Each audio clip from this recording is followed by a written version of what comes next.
This is someone so iconic that anyone even remotely familiar with the internet already knows who she is.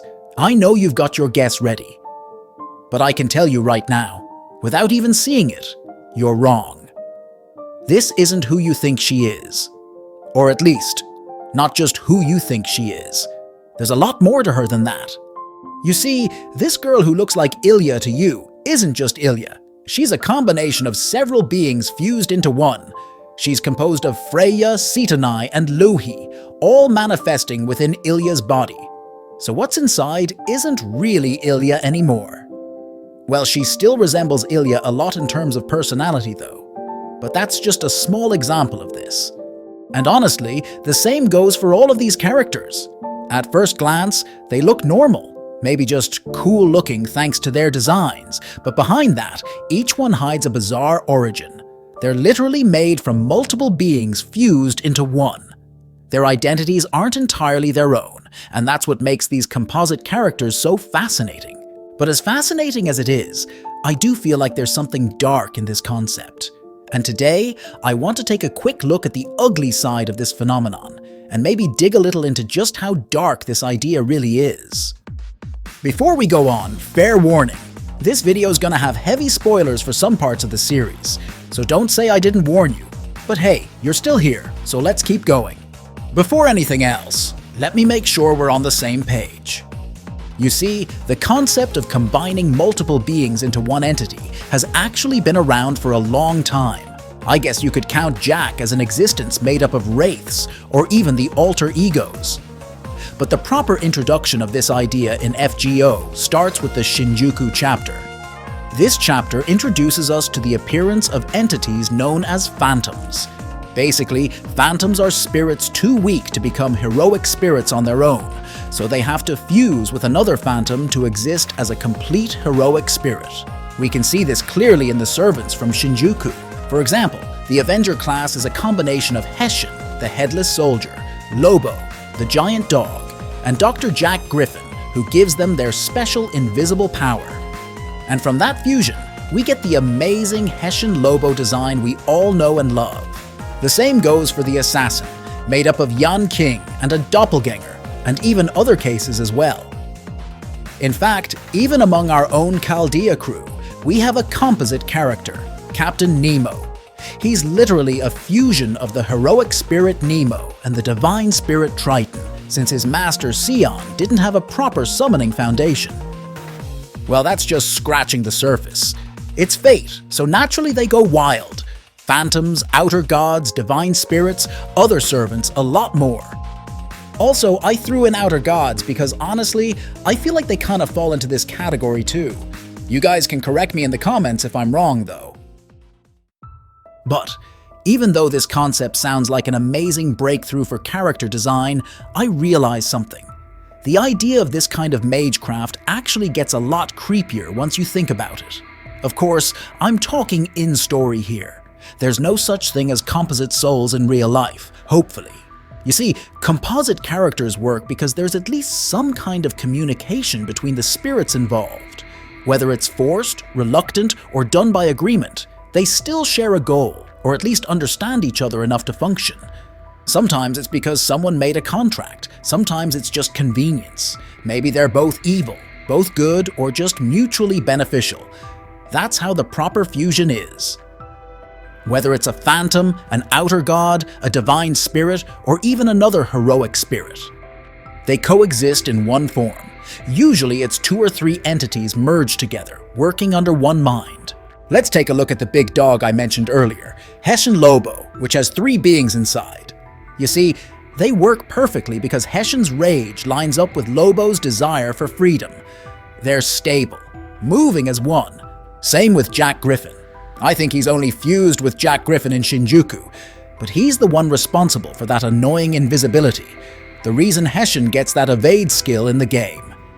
There's usually one dominant spirit in control, and the others might influence personality a bit, but not enough to cause conflict or fighting over who gets to speak.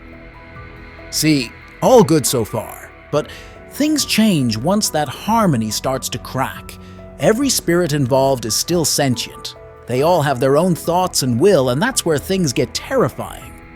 You see, these so-called spirits can actually forcefully suppress one another, sometimes even locking away the one that's supposed to be dominant. That's terrifying. I mean, it's already bad enough if someone ends up in that situation by accident, like being trapped or taken over by an outer being.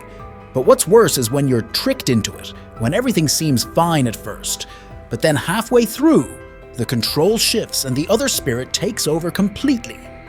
I remember a few cases like that, but the one that really stuck with me was Bunyan. That's exactly what happened with Super Bunyan. It's one of those nightmare scenarios that looks perfectly normal from the outside, so most people never realize just how horrifying it really is underneath. I mean, I actually found this out several months after playing the event, and for God's sake, there was absolutely nothing wrong with her in the event. It was just a misunderstanding and some inner conflict that we solved beautifully from start to finish. I was genuinely happy for her. But then I read the material, and that's when everything went horribly wrong. Like legit wrong. It actually bothered me for a while. See, from the outside, Super Bunyan looks completely normal. But on the inside, it's a situation where one spirit has another in chains. According to Rio's materials, Super Bunyan isn't even Bunyan at all. Well, she is Bunyan, but also not Bunyan. Sorry, it gets kind of confusing when I say it like that. You see, she's actually a Native American trickster spirit who not only resisted being absorbed, but completely took over instead. Instead of sharing the body like Composite characters usually do, the trickster basically drowned Bunyan out and replaced her with a fake personality that only pretends to be Bunyan. Think about it. That alone is terrifying. Bunyan willingly fused with another spirit to strengthen herself, thinking everything was going smoothly. From the outside, yeah, everything did look fine, but inside, one spirit was tricking her, copying her personality, and secretly binding her down. It honestly reminds me a lot of an anime called Parasite, where a creature takes over someone from the inside without anyone noticing. Except this is even worse, because the trickster can mimic the host personality so perfectly that no one can tell the difference. That's just pure nightmare fuel. And that's just the start.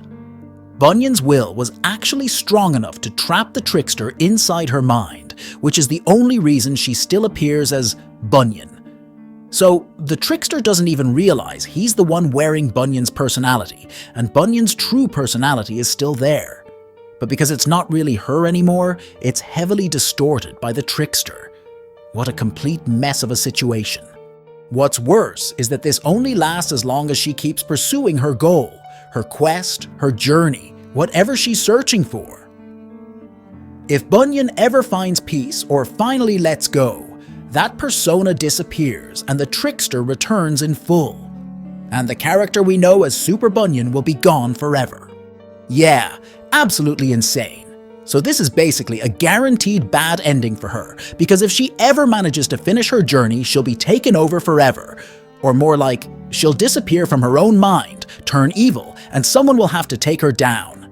Well, I guess the silver lining is that her journey is a massive mission that's extremely hard to complete. And if she's summoned in Chaldea, our goody-goody boy Fuji would definitely figure something out. At the very least, her goal wouldn't be a long, endless journey anymore. You see how wrong this can go, right?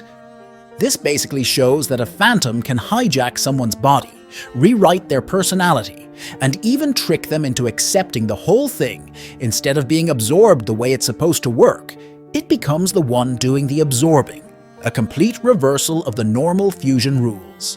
I mean, we've seen servants push back on fusion before, like Clytie and Van Gogh, where her identities fight against the merge. But Super Bunyan is the first time the weaker spirit fully takes over the main one. And the scariest part is that this could happen to anyone else and we might never know.